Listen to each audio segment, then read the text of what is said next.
ပါခင်ဗျာဖျားမြတ်ဆုံးယေဒနာတရားမြတ်ဆုံးယေဒနာတန်ခါမြတ်ဆုံးယေဒနာ၃ပါးဥဒိပန်ဆင်လေးပါ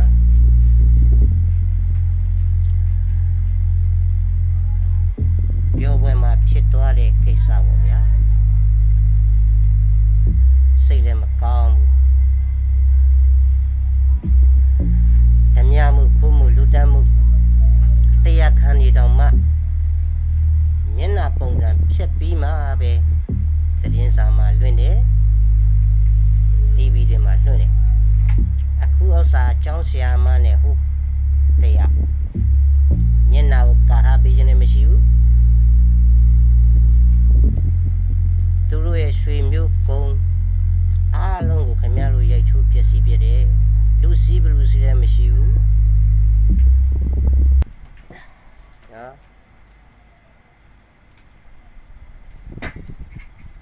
ဖျားသားတော်ဆိုရေးဆိုတာတိတ်ခါပုံးနဲ့နေရတာမိန်းကလေးတယောက်စစ်စစ်ကြီးဖို့မပြောနဲ့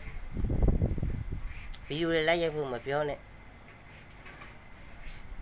တိတ်ခါပုံးနဲ့နေတဲ့တန်ခါဆိုတာအဲ့တလို့မဟုတ်ဘူးတကယ်စိတ်မကောင်းလို့ကျွန်တော်လိုက်မမဒါအကြောင်းပြောတာပါပြည့်ရှိတယ်ဆိုရင်ရက်ွယ်လူကြီးတွေခေါ်မယ်ရဲစခန်းကြောင်းကြားမယ်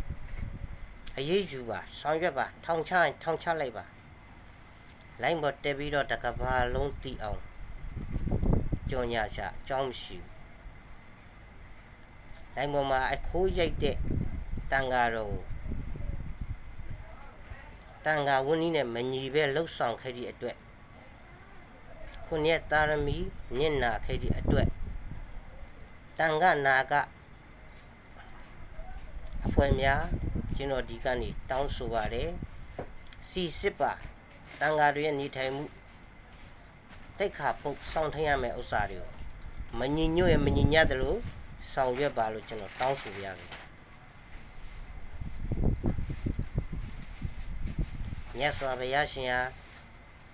ဟာတရဝါဒီကိုဘယ်တော့မှဒုက္ခပေးတော့တရားမဟောခဲ့ဘူး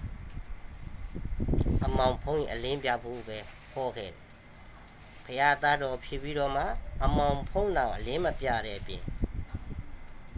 ဒုက္ခတွေရောက်စေတယ်တန်ခါခုံနေလည်းမငြိလို့